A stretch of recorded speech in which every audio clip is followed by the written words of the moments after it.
ನಮಸ್ಕಾರ ರೀ. ನಮಸ್ಕಾರ. ಯಾವ ಊರ್ದ್ರಿ ಸರ್ ಇದು? ನಾವು ಬೂದ್ಯಾಳ PH ರೀ. ನಿಮ್ಮ ಹೆಸರು ರೀ? ನಮ್ಮ ಹೆಸರು ಶಾಣಗೌಡ್ರಿ. ಇದು ನಮ್ಮ ಕಾಕಿಯರ ಕಾಕಾರ್ ಇವ್ರಿ. ಹೌದೌದು. ಜಯಶ್ರೀ ಶಂಕರಗೌಡ ಬಿರಾದವ್ರ ಹೆಸರಲ್ಲಿ ಅದ್ರಿ. ಈ ಪಟ್ಟಿ ರೀ. ಯಾವ್ದು ಬೀಜ ಹಾಕಿರಿ ನೀವು? ಇದು ಏನಾರ ಸೀಡ್ಸ್ 43 ಹಾಕಿವಿ. ನಿಮಗ ಯಾರೇ ಹುಡುಗರು ಹೇಳಿದ್ರಿ ಕಂಪ್ನಿಯವ್ರು ಮಾಡತ್ ಹೇಳಿ ನಿಮ್ಗೆ ರೀ ಇದು?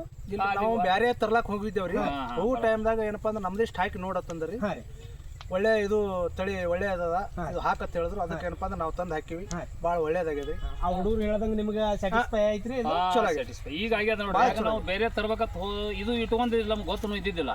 ನಾವು ಅಕಸ್ಮಾತ್ ಅಂಗಡಿಗೆ ಹೋಗ್ಬೇಕು, ನಮ್ಗೆ ತೆರೆಯಾಗಿ ಏನಂದ್ರೆ ಬೇರೆ ಕಂಪನಿ ಇಟ್ಕೊಂಡು ನಾವು ಹೋಗಿದ್ವಿ. ಹೋದ ತಕ್ಷಣ ನಾವು ಇದೊಂದು ನಮ್ಮ ಕಂಪನಿ ಅದ ನೋಡಿ, ನೀವು ಕಡೆಗೆ ನೋಡಿಕೆ ಮಾತಾಡ್ರಿ. ಅದ್ರ ನಾ ಗ್ಯಾರಂಟಿ ನಾ ಎರಿ ತಟ್ಟು ಹೇಳಿದ ಬಳಕ VNR 4343 ಇದು ಒಯ್ರಿ 2 ಪ್ಯಾಕೆಟ್ ನೋಡ್ರಿ ಅಂದ್ರೆ ನಾವು 2 ಅನ್ನಲ್ಲಿ 4 ಪ್ಯಾಕೆಟ್ ತಂದೆವು. ಇದಕ್ಕೆ 2.5 ಎಕರೆ ಜಮೀನ 4 ಪ್ಯಾಕೆಟ್ ಹಾಕ್ದೇವ್ರಿ. ಒಳ್ಳೆ ಒಂದು ಇಳುವರಿ ಕಾಣಿಸ್ತರಿ. ಈಗಿನ ಚಲೋ ಅನ್ಸೈತ್ರಿ ನಿಮಗ? ಮುಂದೆ ಹಾಕೋರು ಎಲ್ಲರೂ ಏನಪ್ಪಾ ಅಂದ್ರೆ ಇದು ಒಳ್ಳೆ ತಳಿ ಅದ ಹಾಕ್ರಿ. ಈಗ ಬಂದ ರೈತರಿಗೆ ನೀವು ಈ ಸೊಲ್ಯೂಷನ್ ಕೊಡ್ತೀವಿ, ಪರವಾಗಿಲ್ಲ. ಒಂದೊಂದಾರು ಹಾಕೊಂಡು ನೀವು ಚೆಕ್ ಮಾಡ್ಕೋರಿ ಅಂತ ಹೇಳ್ತೀರಿ. ಆದ್ರೆ ನಿಮಗಂತೂ ಗುಣ ಅನ್ಸೈತ್ರಿ? ಆಯ್ತು, ನಾಳೆ ರಾಶಿ ಮಾಡಿದ್ರಿ ಇಳುವರಿ ಚೆಕ್ ಮಾಡ್ಕೋರಿ. ಆಮೇಲೆ ಊರೊಳಗ ಇದ್ದಂತ ಜನರಿಗೆ ಹಿಂಗ ಹಾಕಿದ್ದೇವಪ್ಪ ಕೇಳ್ತಾರ್ರಿ, ನೀವು ಹೇಳ್ರಿ. ಆಯ್ತು, ಧನ್ಯವಾದಗಳು. ನಮಸ್ಕಾರ.